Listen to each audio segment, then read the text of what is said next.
Hello friend, good morning. मैं हूँ टीके। देवीकीर्ति एजुकेशन में आप सबका स्वागत है। आज हम पढ़ने वाले हैं एनसीईआरटी क्लास 6 का ज्योग्राफी विषय, जिसमें चैप्टर नंबर 2 है, जहाँ पे हम बात करेंगे ग्लोब, अक्षांश एवं देशांतर क्या हैं। आइए हम चैप्टर के अंदर चलते हैं और बात करते हैं ग्लोब क्या है। तो सबसे पहले मैं आपको शॉर्ट जानकारी दे दूँ ग्लोब, अक्षांश एवं देशांतर के बारे में। आप लोग इस वीडियो को ध्यान से देखिएगा। एक दो बार जब आप बार बार इस वीडियो को देखिएगा तो आई होप आप लोग को बहुत अच्छे से समझ में आएगी। चलिए हम पढ़ते हैं ग्लोब। पहले हम बात करते हैं ग्लोब है क्या। तो आप देखेंगे कि ये एक गोला सा बना हुआ है, ठीक है। इसमें देखिएगा ऐसे लगी होती है स्टैंड, इस टाइप से स्टैंड लगा होता है और यहाँ पे ऐसे ऐसे एक सुई वाली नोक पे ऐसे झुकी होती है। ये हमारी है, मान लीजिए पृथ्वी, रफ मैं बना रही हूँ, ये हमारी पृथ्वी है, ठीक है। तो कहा जाता है कि जो ग्लोब होता है वो पृथ्वी का वास्तविक चित्रण होता है, ठीक है, जहाँ पे हम पूरी दुनिया को देख सकते हैं, पढ़ सकते हैं। मतलब पूरी दुनिया को एक वास्तविक तरीके से एक छोटे से चित्रण किया गया है, ठीक है। आपको शायद समझ, अगर ग्लोब को देखिएगा तो ग्लोब बहुत बड़ा भी हो सकता है, ग्लोब बहुत छोटा भी हो सकता है। जैसे आप ग्लोब देखते हैं, आप लोग कभी कभी देखते होंगे, वो शीशे का गोलाकार का होता है, उसको जेब में लेके आप घूमते हैं, ठीक है। एक होता है म्यूजियम में रखा हुआ, वो ग्लोब बहुत बड़ी होती है, उस पर बड़ी लाइनें होती हैं, लकीरें बड़ी होती है, चित्रण बड़ी बड़ी की होती है। ग्लोब पे क्या किया जाता है, महासागर, महाद्वीप, वनस्पति, हर चीज़ को दर्शाया गया है, नदी, पहाड़, हर चीज़ को दर्शाया गया है। वो इसलिए दर्शाया गया है ग्लोब पे कि आदमी ग्लोब के माध्यम से एक जानकारी उपलब्ध कर सके कि कौन सा देश कहाँ है, महासागर किस साइड है, अगर हमें अमेरिका जाना है तो हम किधर जाएंगे। तो ग्लोब के माध्यम से हम इजीली किसी देश की स्थिति, ठीक है, किसी पहाड़ की स्थिति, ये सब जानकारी प्राप्त कर सकते हैं। तो इसलिए ग्लोब को चित्रण किया गया है। अब आ जाइए अक्षांश की बात। आई होप आप लोग को समझ में आ गया होगा ग्लोब क्या है, ठीक है। सेकेंड आइए अक्षांश क्या है। अब अक्षांश आखिर ये रेखा है एक, ठीक है, ये भी क्या है, एक काल्पनिक रेखा है। अब मान लीजिए हम पृथ्वी की बात करते हैं, ये हमारी, ये मान लीजिए हमारी पृथ्वी है, ठीक है। इसमें देखिएगा ये है, हम इसको अगर बात करेंगे ना, आगे इसमें पढ़ना है, तो इसको हम बोलते हैं इक्वेटर। इक्वेटर का मतलब होता है भूमध्य रेखा, जो पृथ्वी को क्या करती है, दो बराबर भागों में बांटती है, ठीक है। ये सबसे बड़ी लाइनें होती हैं। अब ये इसको जो अगर आप आधा आधा करते हैं तो आपको जो वृत्त है अपनी पृथ्वी है वो आधी आधी कटी कटी दिखेगी, ठीक है। और दोनों को आप जोड़ दीजिएगा तो एक वृत्त का रूप ले लेगा, ठीक है। अब क्या कर, जो अक्षांश है ना, वो क्या करता है, किसी देश की स्थिति को बताता है कि ये किधर है, ठीक है। अब देखिए मान लीजिए अक्षांश, ये अक्षांश है, अगर आप देखेंगे तो यहाँ पे उत्तर हो जाता है, यहाँ पे दक्षिण हो जाता है, यहाँ पे पूरब हो जाता है और यहाँ पे पश्चिम हो जाता है, इस तरीके से होता है, ठीक है। अब देखिए अक्षांश, अगर हम अक्षांश की बात करते हैं तो यहाँ पे आप देखेंगे ये है अक्षांश, ये जो रेखा हम खींच रहे हैं ये क्या है, अक्षांश है। अक्षांश क्या होता है, भूमध्य रेखा के समानांतर खींची गई लाइन को हम क्या कहते हैं, अक्षांश रेखा कहते हैं। ये समानांतर होगी, ठीक है। अगर आप सब जगह दूर, अगर उत्तर दक्षिण, इक्वेटर से आप उत्तर जाते हैं और इक्वेटर से आप दक्षिण की ओर आते हैं तो आपको अक्षांश में सब जगह दूरी सेम होगी। ये जो बीच की भाग है ना वो सेम होगी, यहाँ भी सेम होगी, वहाँ भी सेम होगी, यहाँ भी सेम। इनकी क्या होगी, जो मात्रा है वो कभी नहीं घटेगी, सेम सब जगह मान वही होगा। तो हम इसको क्या बोलेंगे, अक्षांश बोलेंगे। अक्षांश के बारे में अगर पूछेगा तो हम बताएंगे कि ये पूरब से पश्चिम खींची गई लाइन है। आपको दिखा होगा, ये हम देखिए आप यहाँ पे, तो ये पूरब से पश्चिम जो खींच रहा है, तो ये पूरब से पश्चिम खींची गई एक काल्पनिक लाइन होती है जो क्या करता है, हर जगह बराबर होता है और ये हमेशा क्या होता है, भूमध्य रेखा इक्वेटर जो है, इक्वेटर के समानांतर चलती है। ठीक है, अगला आप बात करते हैं। अब देखिएगा, अगला हम बात करते हैं देशांतर।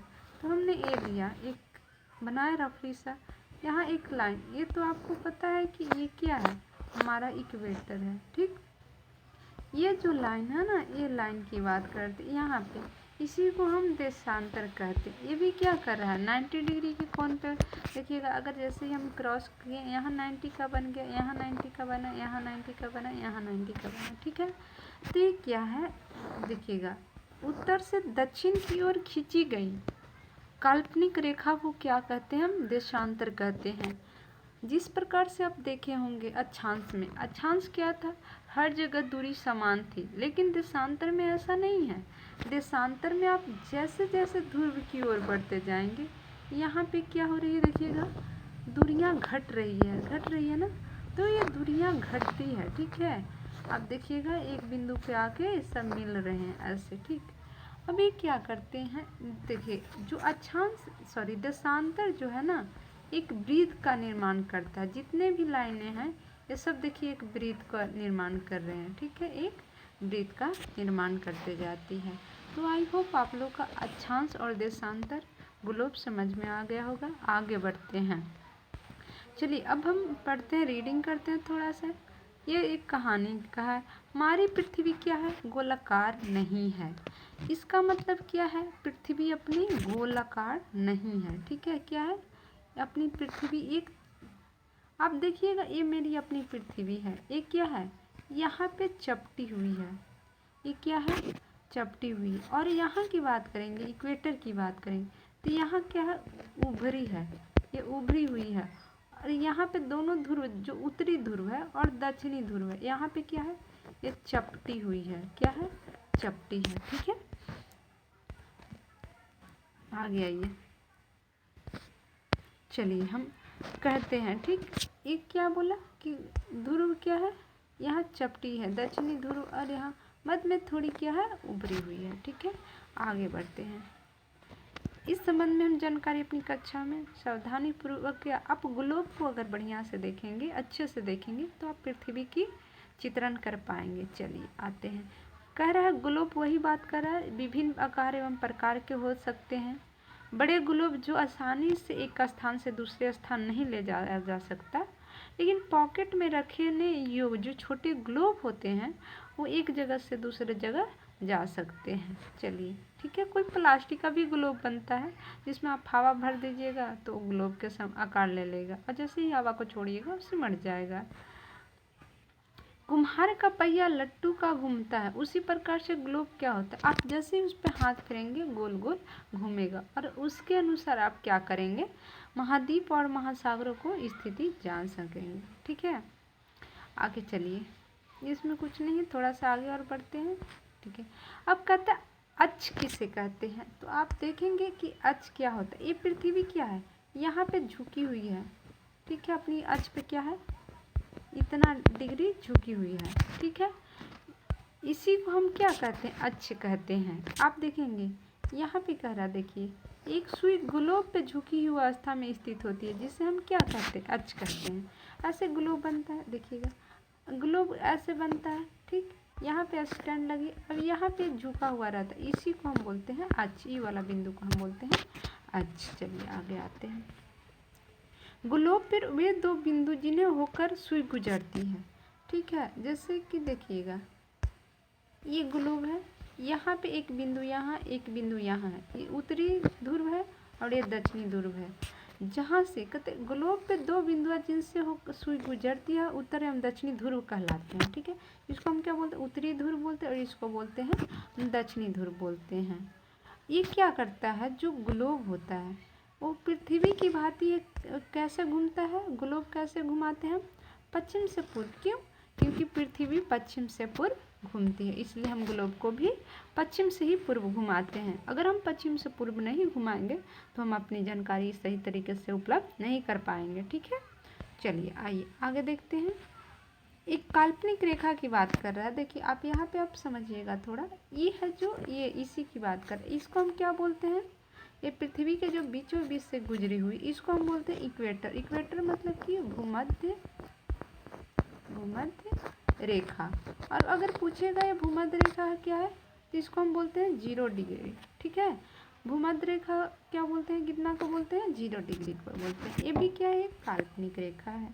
ठीक है, ये क्या करेगी, पृथ्वी की, ये पृथ्वी को क्या करती है, पृथ्वी को आप देखेंगे तो 2 भागों में बांटती है। भाग में क्या करेगी, बांटेगी, बराबर होता है, दोनों भाग क्या होता है, बराबर बराबर होता है। ठीक है, इसको हम क्या बोलेंगे, 1 मिनट आप लोग देखेंगे थोड़ा सा, सॉरी 1 मिनट रुकिएगा। अब देखिएगा हम यहाँ पे आते हैं, ये हमने किया ऐसे, इसको जैसे इक्वेटर ये 0 डिग्री हो गया, भूमध्य रेखा है, ये क्या है, भूमध्य रेखा है। ठीक है, ये भूमध्य रेखा है, भूमध्य रेखा है ना। अब इसको हम बोलते हैं उत्तरी, क्या बोलते हैं हम, उत्तरी गोलार्ध। ठीक है, और इसको हम बोलेंगे दक्षिणी गोलार्ध। ठीक है, अब चलिए इतना आपको समझ में आ गया होगा, आगे चलते हैं। यही कह रहा है, देखिए एक अन्य काल्पनिक रेखा जो पृथ्वी के 2 बराबर भागों में बांटती है उसे हम क्या कहते हैं, भूमध्य रेखा कहते हैं। ओके, आगे आइए। अब कहता है पृथ्वी के उत्तर में स्थित आधे भाग को क्या हम बोलते हैं, उत्तरी गोलार्ध बोलते हैं, और आधे भाग को क्या बोलेंगे हम, दक्षिणी गोलार्ध बोलेंगे। देखिए एक कह रहा है ना, आधे भाग को और आधे भाग, यहाँ को इतना, दोनों भाग क्या होते हैं, दोनों भाग बराबर होते हैं। ठीक है, विषुवत वृत्त पृथ्वी पर एक काल्पनिक वृत्त है, मैंने कहा था पहले ही। ठीक है, विषुवत वृत्त से ध्रुव तक हम कहते हैं स्थित सभी समांतर वृत्तों को क्या बोलते हैं, अक्षांश बोलते हैं। मैंने बोला था पहले, विषुवत वृत्त कितना डिग्री को बोलते हैं, 0 डिग्री अक्षांश होता है। और वहीं कहते हैं चूंकि विषुवत वृत्त पृथ्वी के दोनों ध्रुवों के बीच दूरी कि कितना होता है, 1/4 होता है। ठीक है, आगे आइए, 1/4 होता है। देखिएगा यहाँ पे आप थोड़ा सा देखिए, ये हो गया, ये वृत्त है, यहाँ कितना डिग्री का कोण बनता है, 360 डिग्री का। अब ऐसे करेंगे और ऐसे करेंगे, कितना कितना का बना, तो ये बना 90 का, सब चारों बना ना, तो यही बोल रहा है कि 1/4 यानी 90 डिग्री अक्षांश होता है। ठीक है, और 90 डिग्री जो अक्षांश होता है, यहाँ 90 डिग्री और ये 90 डिग्री हुआ, इसको ही बोलते हैं उत्तरी ध्रुव बोलते हैं, इसको दक्षिणी ध्रुव बोलते हैं। ठीक है, अक्षांश को और 90 डिग्री अक्षांश को दर्शाता है। इस प्रकार विषुवत वृत्त के उत्तरी समांतर रेखाओं को उत्तरी अक्षांश कहते हैं, अब विषुवत वृत्त के दक्षिणी सभी स्थित समांतर रेखाओं को क्या बोलेंगे, दक्षिणी अक्षांश बोलेंगे। अब यहाँ से जो नीचे वाली भाग होगी ना, इसको बोलेंगे हम दक्षिणी अक्षांश और इसको बोलेंगे हम उत्तरी अक्षांश। ठीक है, अब देखते हैं, इसके लिए प्रत्येक अक्षांश के मान के साथ उनकी दिशा, यानी उत्तर वाले को उत्तर लिखेंगे और दक्षिण वाले को हम दक्षिण लिखते हैं। ठीक है, जैसे मान लीजिए एग्जाम्पल के तौर पे दिया है, देखिए एक है महाराष्ट्र में चंद्रपुर एवं ब्राज़ील में दक्षिण अमेरिका के बेलो होरिज़ोंटे, दोनों क्या है 20 डिग्री अक्षांश पे है। देखिए ये 20 डिग्री अक्षांश पे, 0 डिग्री है, यहाँ पे मान लीजिए यहाँ पे है। ठीक है, अब ये दोनों कहाँ है, अब कह रहा है कि 20 डिग्री अक्षांश पे है, उदाहरण के लिए। ठीक, अगर हम बात करते हैं तो अपनी जो महाराष्ट्र वाले, ठीक है, ये महाराष्ट्र वाले क्या है, 20 डिग्री क्या है उत्तर, क्योंकि इंडिया उत्तर में स्थित है तो 20 डिग्री, लेकिन वही ये क्या बोला जाता है, होरिजोंटो को देखेंगे तो ये दक्षिण में है। अमेरिका कहाँ है, दक्षिण में, ब्राज़ील वाला, तो 20 डिग्री इसको लिखेंगे हम दक्षिण लिखेंगे, दक्षिणी, सॉरी 1 मिनट, दक्षिण लिखेंगे और फिर क्या लिखेंगे, दक्षिणी लिखेंगे और महाराष्ट्र वालों को हम उत्तर लिखेंगे। तो आपको शायद इससे स्पष्ट हो गया होगा। चलिए अन्य रेखाएं देखिएगा, यहाँ पे थोड़ा सा आप समझिएगा, हम यहाँ समझा रहे हैं। देखिए ये ध्रुव है, ये 90 डिग्री यहाँ पे हो गया, ठीक। इसको बोलते हैं, ये जो है ना, इसको बोलते हैं उत्तरी शीत कटिबंध। कटिबंध क्या होता है? तो देखिए 2 जोन होते हैं, एक जोन ये है और एक जोन ये है। ये दोनों जोनों के जो मध्य वाले मौसमी भाग होते हैं ना, जो मौसम को दर्शाता है ना, उसी को हम कटिबंध बोलते हैं, ठीक है। जो मौसम का 2 जोन के बीच क्या करता है, 2 जोनों को बीच जो मौसम को दर्शाता है उसे हम कटिबंध कहते हैं, ठीक है। आइए देखिए, यह है शीत कटिबंध। अब शीत कटिबंध का मतलब यहाँ क्या होगी, बर्फ जमी होगी। उत्तरी शीतोष्ण कटिबंध, यहाँ पे जो मौसम होंगे कैसे होंगे, बहुत अच्छे होंगे, सुहावने होंगे, ठीक है, इस प्रकार। और यहाँ पे अगर आप आइएगा तो यहाँ पे बहुत गर्मी होगी, क्यों? क्योंकि सन है और सन की लाइट सीधे यहाँ पे पड़ेगी, ठीक। तो जिसके कारण जहाँ तक सन की लाइट सीधी पड़ेगी या थोड़ी बहुत पड़ती तो वहाँ गर्मी थोड़ा होगा, लेकिन आप जैसे ही ध्रुव की ओर देखेंगे सन की लाइट नगण्य हो जाता है, ठीक है। जिसके कारण यहाँ शीत हमेशा बर्फ है, क्योंकि सनलाइट कभी भी सीधी नहीं पड़ती है। तो आपको समझ में आ गया होगा। चलिए अब कहते हैं महत्वपूर्ण अक्षांश रेखाएं। अक्षांश रेखाएं की बात करते हैं तो हमने कहा था कि 0 डिग्री अक्षांश को क्या बोलते हैं हम, विषुववृत्त बोलते हैं। उत्तरी ध्रुव कितना होता है, 90 डिग्री अक्षांश होता है।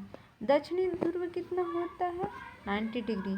इसके अंतरिक्त भी आप देखेंगे तो 4 महत्वपूर्ण अक्षांश एवं देशांतर रेखाएं। चलिए आते हैं अब, एक मिनट ऊपर आते हैं। चलिए ये हमने लिया, देखिएगा एक मिनट, आप यहाँ पे थोड़ा सा देखेंगे, ठीक। ये मैंने बनाया वृत्त, ये है पृथ्वी, ये तो 0 डिग्री हो गया अक्षांश, ठीक है।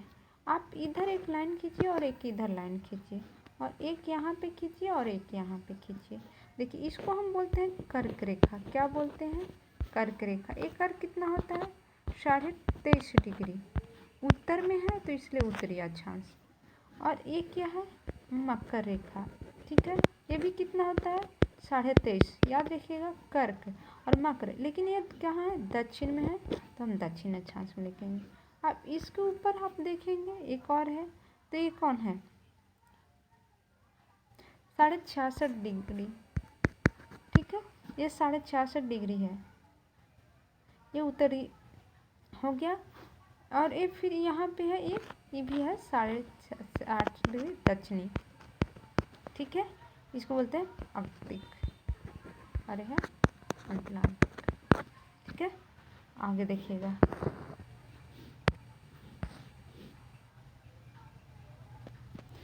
अब कह रहा है कि पृथ्वी पर ताप कटिबंध। मान लीजिए अगर आप ताप कटिबंध, यहाँ ताप का मतलब कहाँ, जहाँ की ऊष्मा प्राप्त हो रहा है, ठीक है। ये बात कर रही है इस वाले भाग की, यहाँ वाली भाग की बात कर रहे हैं, ठीक है। 0 डिग्री हो गया। अब यहाँ पे क्या हो रहा है, ये सन है, यहाँ पे इसकी सन की लाइट पूरी तरह से पक, तो जो ये मकर रेखा और यहाँ पे और विषुवत रेखा इतना है, ये सब कितना में आते हैं, ताप कटिबंध में आते हैं। चलिए देखिए कह रहा है क्या, यहाँ पे देखिएगा, कर्क रेखा और मकर रेखा के सभी अक्षांश पे सूर्य के एक बार दोपहर में जरूर सिर पे आती है, तो उसी को हम क्या बोलते हैं, ऊष्मा प्राप्त होती है, गर्मी प्राप्त होती है, तो इसे हम बोलते हैं उष्ण कटिबंध, ठीक है। अब देखते हैं कर्क रेखा तथा मकर रेखा के बाद किसी भी अक्षांश पे दोपहर में क्या होता है, सूर्य कभी भी सर पे नहीं आता है। उत्तरी गोलार्ध के कर्क रेखा, उत्तरी ध्रुववृत्त और दक्षिणी गोलार्ध में मकर रेखा एवं दक्षिणी ध्रुववृत्त वाले क्षेत्र को क्या हम बोलेंगे, शीतोष्ण कटिबंध। जनरली आपको हम दिखाते हैं, एक मिनट, ये है। आप यहाँ देखिएगा, यहाँ और यहाँ और यहाँ, ठीक है। तो इस वाले भाग को हमने क्या बोला, उष्ण कटिबंध बोला, ठीक है, उष्ण कटिबंध। अब देखिएगा यहाँ है और यहाँ, ये दोनों वाले बीच के भाग हम क्या बोलेंगे, शीतोष्ण बोलेंगे। देखिए थोड़ा बहुत प्रकाश आएगा लेकिन पूर्ण प्रकाश नहीं आएगा, तो इसे हम क्या बोलेंगे, शीतोष्ण कटिबंध बोलेंगे, ठीक है। और बाकी जो क्षेत्र बच गए हैं उसको शीत कटिबंध बोलेंगे। क्यों शीत कटिबंध बोलेंगे, देखिएगा यहाँ वाला पार्ट को और यहाँ वाला पार्ट को आप देखेंगे तो यहाँ क्या होगी, सन की लाइट पहुँचेगी ही नहीं, ठीक है। हमेशा वर्ष भर क्या होगी, यहाँ पे शीत रहेगा, मतलब बर्फ़ जमी रहेगी। अब बर्फ़ जमी रहेगी तो यहाँ पे ऊष्मा वगैरह तो प्राप्त हो नहीं रहा है, तो यहाँ पे ठंडी ज़्यादा रहती है, ठीक है, गर्मी नहीं होता है, सूर्य के क्षितिज से ज़्यादा ऊपर ही नहीं आता है यहाँ, इसीलिए यहाँ पे सालों भर शीत पड़ता है, तो इसे शीत कटिबंध कहते हैं, ठीक है। आगे आइए, देशांतर क्या है, तो आपको मैंने पहले बताया था। देखिए ये जो है ना, ये वाला देशांतर का है। देखिए एक वृत्त का निर्माण कर रहा है, सारे क्या कर रहे हैं, एक बिंदु पे जाके मिल रहे हैं और ये वृत्त का निर्माण कर रहे हैं, ठीक है। अब ये 0 डिग्री है, देखिएगा ये 0 डिग्री देशांतर है, ठीक है। ये 0 डिग्री ऐसे ऐसे घूमते घूमते जा रहा है 180 पे जाके एक कट रहा है, ठीक है।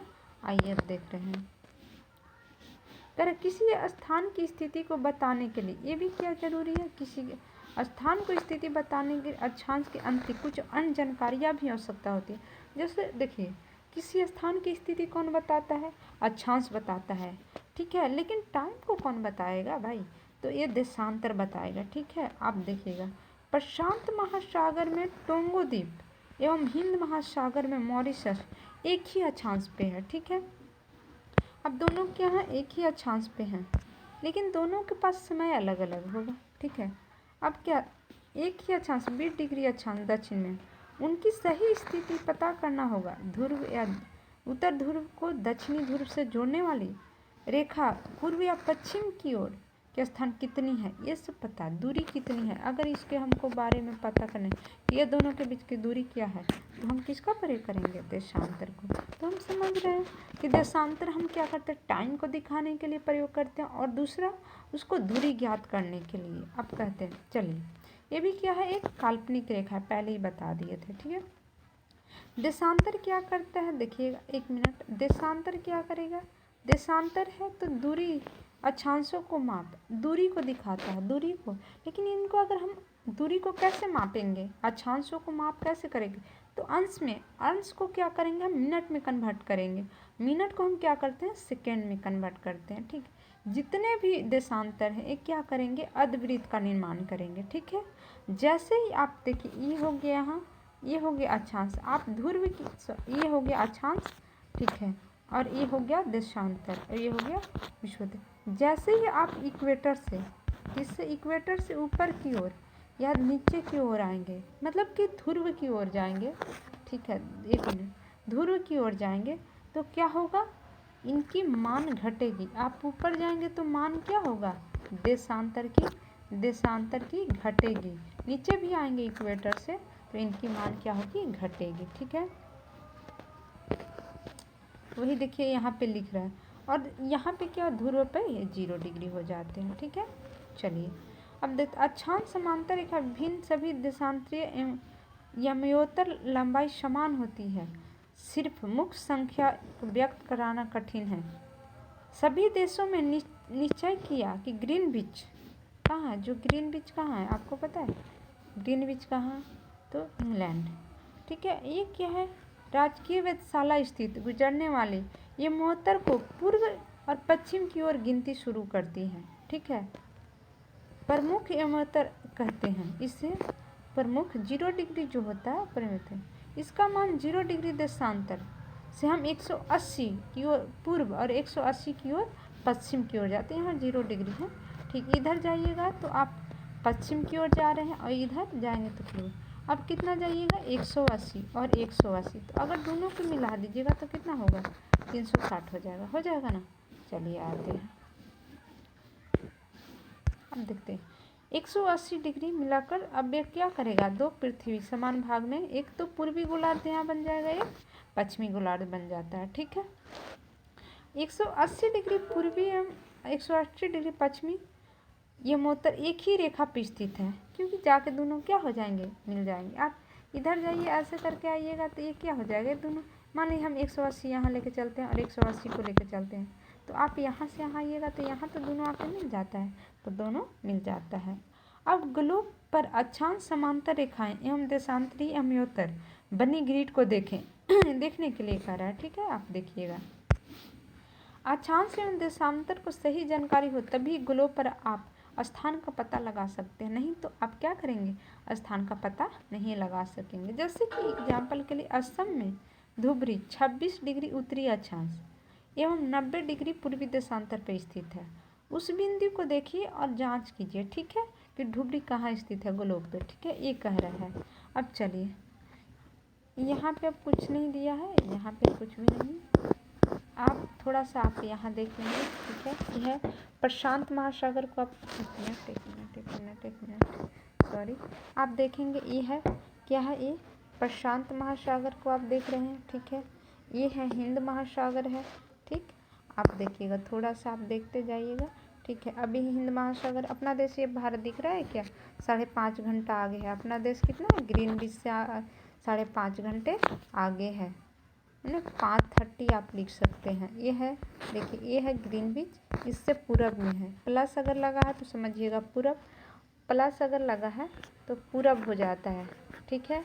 और अगर माइनस लगा है तो आप पश्चिम जा रहे हैं, ठीक है, याद रखिएगा, इंडिकेटर है। अब देखिएगा यहाँ पे क्या दिख रहा है आपको, अटलांटिक महासागर दिख रहा है, ठीक, तो अपने से पीछे है। यहाँ पे फिर दिख रहा है प्रशांत महासागर, क्योंकि दोनों मिल जाएंगे, ग्लोब पे क्या होंगे, दोनों मिलेंगे, ठीक है।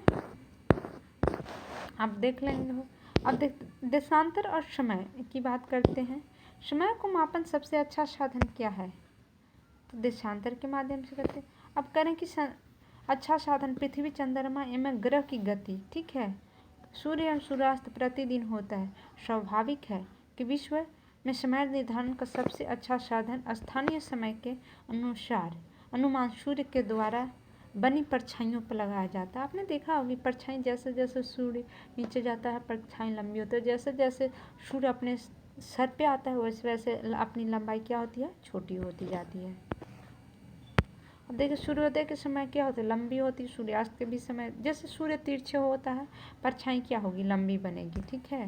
और जैसे सिद्ध में आएंगे हमारी परछाई क्या होगी, छोटी हो जाएगी। ग्रीनविच पर स्थित प्रमुख यमोत्तर पर सूर्य जिस समय आकाश में सबसे ऊंची बिंदु पर होगी उस समय का स्थिति दोपहर होगी, ठीक है।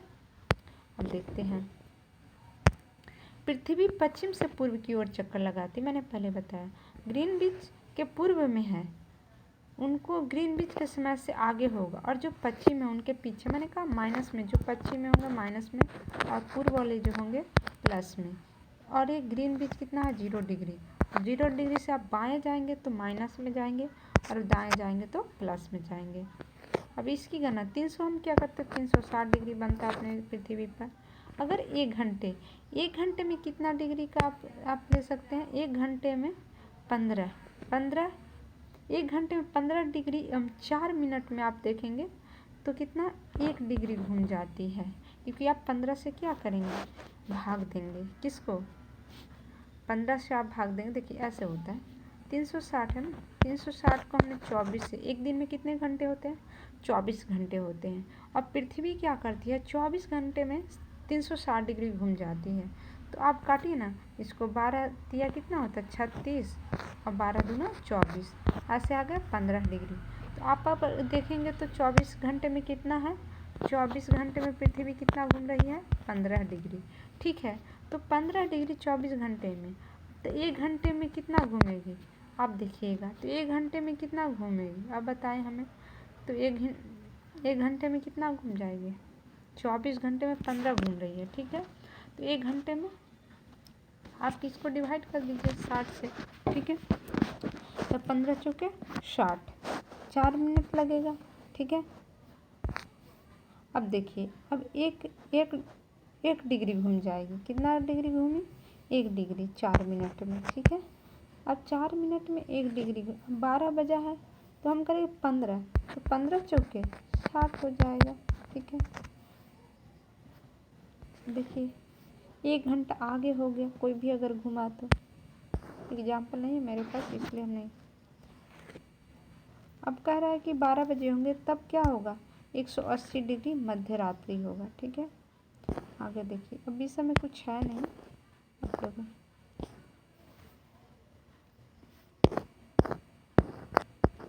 हम मानक समय क्यों मानते हैं, आखिर क्यों, अलग अलग समय अंतर में स्थित स्थानों का स्थानीय मान में क्या होता है, अंतर होता है। तो उसको सही करने के लिए सब जगह टाइम एक जैसा दिखाए, इसके लिए हम इसका देशांतर से होकर गुजरने वाली रेलगाड़ियाँ का समय सारणी सही ढंग से काम करे, इसीलिए हम मानते हैं। ठीक है, जैसे असम से गुजरात डिब्रूगढ़ स्थानीय मान में अगर हम नहीं मानते हैं तो अंतर हो जाएगा, क्योंकि ये क्या है, 1 घंटा 45 मिनट का अंतर होता है। ठीक है, तो एक मानक समय नहीं होगा तो फिर हमको टाइम इधर, अगर वहाँ 4 बजेगा तो यहाँ 5 बजेगा, ऐसे हो जाएगा।